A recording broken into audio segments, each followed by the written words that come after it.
What's going on, everybody? Joshua Cook back for another edition of St. Pius X Football with Greg Cranfill, the man, the myth, the legend himself over there with the nice orange painted background. That's nice. That's nice. I like it. I like the orange. It's such a nice orange. It keeps me awake all day, you know. That is true. It's a very bright orange. Yeah, you come into my office and I'm playing the hardest rocking music you can imagine, just keeping everything going, so. Well, Coach, coming off last week, you all fall short to Dallas Christian, 31-6, first loss of the season. I know it's different coming off a win than coming off a loss. Do you take a little bit more time to analyze it after a loss to see, where we could have improved and kind of maybe turn the tide a little bit in that game? Yeah, I think, when I worked with Brian Irwin up at Flower Mound Marcus, one of the things that we got from different people is, when you win a game, try to coach it on the weekends like you lost it, to try to basically just pinpoint all the things that you need fixing. Because a lot of coaches, like you said, can get caught in the trap of patting themselves on the back when you win a game, and then you lose a game, and you're like, wait, why did we lose that game? So I can't say that as a coaching staff we do anything different after a loss than we do after a win. I promise you there are kids after a win that walk into Saturday morning meetings that aren't full of they know coach is not about to hand out lollipops and stuff like that. Because once we post those grades, that scoreboard doesn't matter. And it goes back to what we've always said, the standard is the standard. It doesn't matter how many points you put on the board, it's how we play. And there's definitely some things that we need to clean up, both from a team perspective and just a locker room perspective as well. So, talking about some of your guys from last week, the Raising Cane's Caniac Offensive Player of the Week was Bryce McKeen. Your quarterback, 6 for 11 passing, graded out 90%. Then your Raising Cane's Caniac Defensive Player of the Week, Burke Badenfield, 9 solo tackles, 3 assists, 2 tackles for loss, 1 sack, 4 quarterback hurries, 1 blocked punt. I mean, defensively, let's start with him. Yeah. That's a very impressive line when you can go across the spectrum like that. Sure. And Josh, I told them, I said, in 25 years of coaching, pregame, this is what I told them. In 25 years of coaching, we've always had good teams that had opportunities that were put in front of them to make that next step up to be a great football team. And I said, we drove 4 hours to Dallas tonight to give some of you an opportunity to show that you're not good, that you can be great, and hopefully pull the rest of us up as we go. And I think Burke is without a doubt one of those guys that showed in big moments, in big games, he can step up and do exactly what he's supposed to. I mean, he graded out at 90 on top of making all of those plays, and it's weird when you grade real high, you have good games. Well, I guess it's not weird. Maybe that's the way it's supposed to be. You know what I mean? But there were a couple of great performances on the defense. I thought Carson Hentz played well again, if that shocks anyone, But Burke was all over the field and had a really great night. Very proud of the work that he's put in to get to this point where he can do what he can do. You mentioned we talked about Bryce McKeen a little bit at quarterback. I know not the greatest stat line overall, but to talk about him grading out at 90% as well. Yeah, and that goes back to game management and then decision-making. Stepping up in there and then making decisions to make throws that, you hear this all the time. Quarterbacks have to throw people open as opposed to throwing to open people. And in some cases, you see someone that possibly could be covered and you hesitate. And in this game, especially against great teams, when you hesitate, it's over. The window is opened and closed, and then you lost that opportunity. So there's got to be some moxie involved in any position that you play in order to understand that it's okay to make a mistake as long as you're doing it in the path that the program has laid out in front of you. I'm not telling you to go off the spectrum and start doing crazy things, but if there is a 50-50 ball that we're okay with you letting go, we want that ball thrown and give our guys an opportunity. And I think both of the quarterbacks are moving in that direction, and Bryce had a pretty good night. Yeah, he was getting hit too. and still being able to stand there and make some throws and manage the offense. So proud of what those guys are doing. The other two players of the week, special teams player of the week goes to Cale Skinner, averaged 37 yards on punts this week, and then scout team player of the week was Justice Prince. If you want to talk about those two guys. Yeah, in we quick kick a bunch, and Cale was able to step back and quick kick. He's definitely a weapon back there, and knowing that at any point he can pop a 50-yarder, and more importantly than just popping a 50-yarder, this is what we talk about with Cale. When we quick kick, our offensive line is still on the field. So kicking it as far as you can doesn't really do us any good because we've got some of the most athletic offensive linemen that I've ever had. But it's still, offensive linemen that are running down to cover that punt. So it's more than just punting the ball. It's punting the ball in a position or in a spot on the field in which we feel we have the best chance of covering it and knocking it down, and he did that. So kudos to him as well. And yeah, Justice Prince, he's one of those guys that jumps in. He's always there on defense. He's always there on offense. And it's good. It's made him a better football player, and he's going to reap the benefits of doing all the things he does. So we're very proud of him as well. So moving past Dallas Christian, you all get Bishop Lynch this week, which anybody in the private school world knows who Bishop Lynch is from years ago when they would play on ESPN. I think they actually played St. Pius X on ESPN. Possibly, yeah. One year back in the Grant Gunnell days, who's now actually at Memphis. We'll get to some college football here in a little bit too. Yeah. But talk about Bishop Lynch, getting ready for them, because this is your last test before you get a bye week, and then you roll into district, which really that's when the games really start counting, because then you're trying to get into the playoffs and get a seeding. Sure, and that was our message yesterday for the team, that some of you have one more game of opportunities to show us that you're ready to perform for us when it really matters in the fact of a district and then a playoff run, because we have put on the table in front of these guys many opportunities. And if you're letting those pass by, there's only one person to blame. If you look and you played 0 plays in the game, then you can come talk to me. But if you play 10 or 12 plays and have 9 or 10 minuses, it's not really on me. And those kids understand that. And I think they appreciate the fact that when they come in on Saturday mornings, that there are grades posted, that the level of expectation is more than just winning and losing. It's how you play and how you represent this school. Come Friday night, Bishop Lynch is a huge test for us. They do some things both defensively and offensively that if again, we go into the game and hesitate at all, big plays are going to happen for them. But we also feel confident in what we do both offensively and defensively, that if we go out there and perform, that we'll have success in doing the things that we do. So as you mentioned, this last test before district, then you open up against Concordia Lutheran. Are there certain things you mentioned going into this game? Like, are you looking for certain things in this game that will help you as you go into that week off to kind of really evaluate this team? Sure, and it goes back to basically play calling, and I think is what you're asking. When it comes to a situational a call in which is what I call a 50-50 call of whether I want to break a tendency that I've got, that I know because I do so much self-evaluation of our team. Do I want to break a tendency here, or do I want to work on something that I know is going to help us down the line?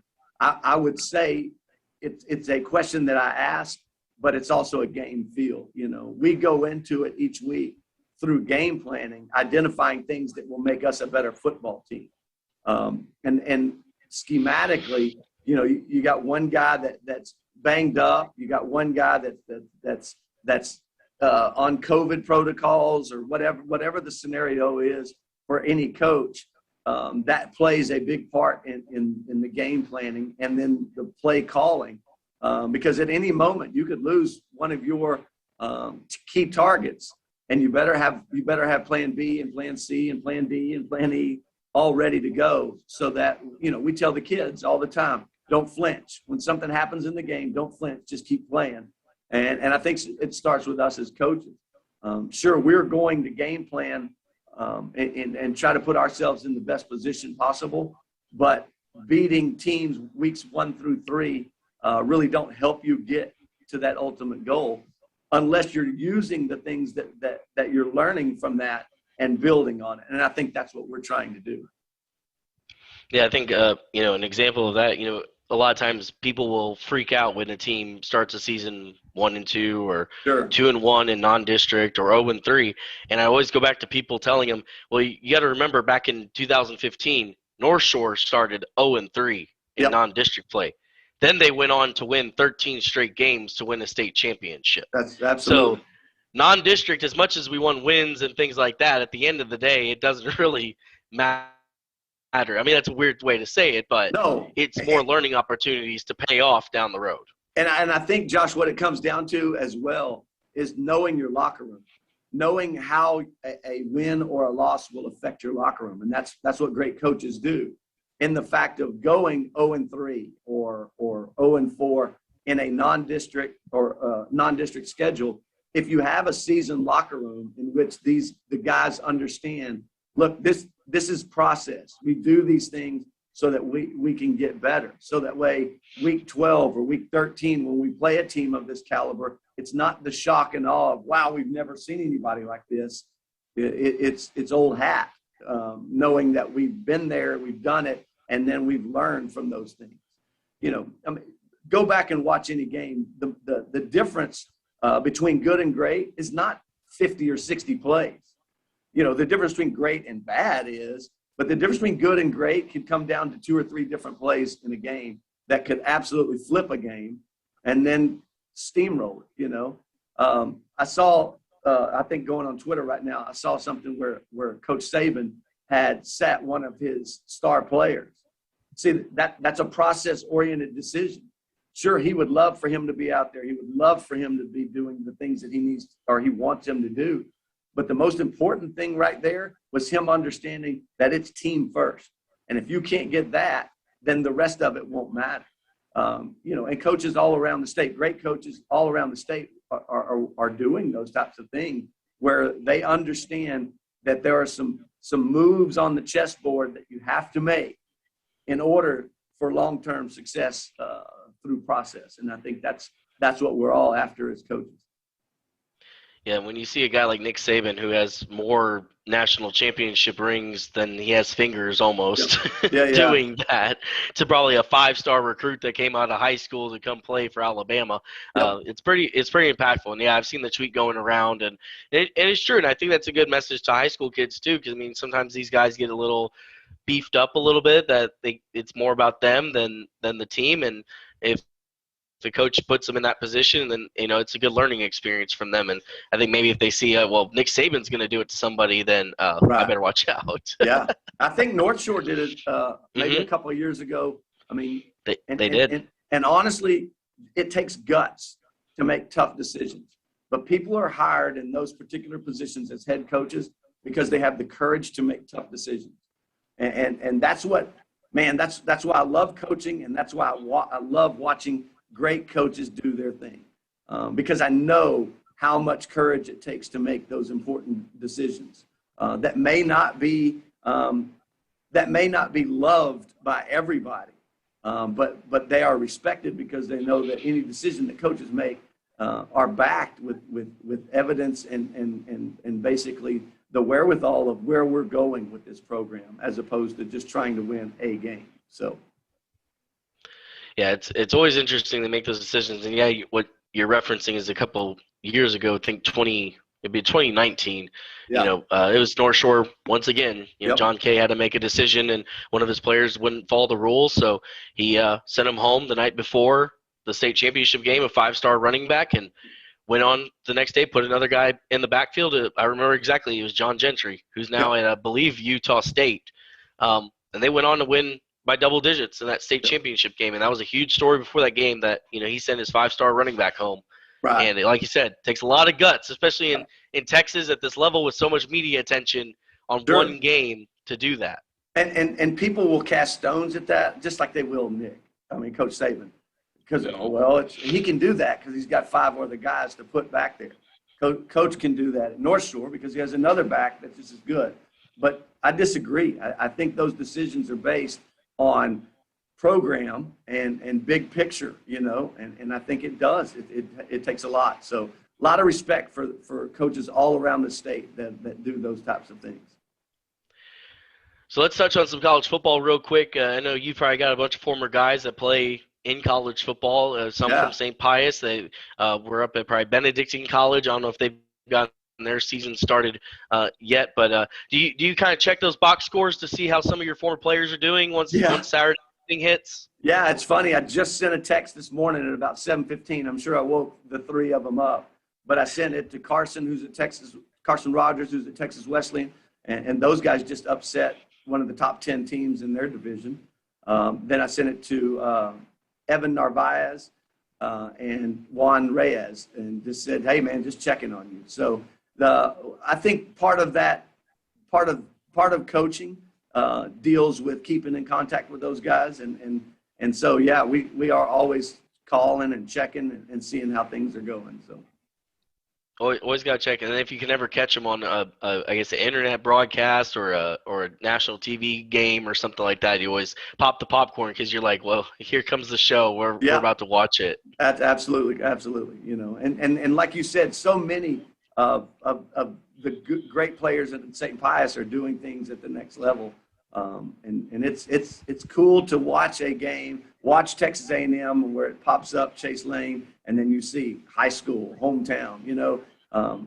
There is a sense of pride, and that's what it's the best recruiting tool that I have to have those great guys that are playing at those top tier collegigiate levels, and to be broadcasting for young kids to say, hey, I know where St. Pius is. So it's pretty exciting to watch those guys. Do you ever watch it when you're watching a college football game and you see a play happen or something? Do you ever go, oh, man, why coach call that play? Or like, do you ever get into coach mode a little bit while watching, or do you just sit back as a fan? No, I try to do most of it as a fan, because you got to remember, by the time I get home on a Saturday to watch a game, I've been in coach mode for like the past 9 hours. So I'm able just to sit back and watch, I think it is so important to understand, again, what it took to get those guys in that particular situation or position. The kid from Florida State, I say he's a kid, he's like 20, 25, 26 years old, that came in at quarterback. See, it shocks the world to see him come in. Those coaches, it doesn't shock them. They're at practice every day. They know he's ready because they've seen what he's done. They know what he's capable of doing. And then when they put him in that situation, they weren't sitting there rolling the dice, hoping that he could do the things. They knew he could do those things, so they put him out there and said, here's an opportunity. Go show us what you can do. And I think that's the intriguing part about coaching. All the things that happen behind those closed doors, to get those kids to a position on Friday night and Saturday night to have an opportunity to go out and perform. And it is what it is when it comes down to it. The kids still have to make those decisions, so. Well, that'll probably do it for us. I know, Coach Cranfill, you spent a lot of time after Friday night's game getting everything ready for your guys. So I'm going to let you go take a nap, get some more R&R to get ready for this week for Bishop Lynch. And we'll talk to you next week, of course, with St. Pius X football with Greg Cranfill every single Wednesday here on the VYPE Media Network. Thanks, Coach, for always taking the time to spend with us and talk all kinds of football with me. You bet. Go Panthers.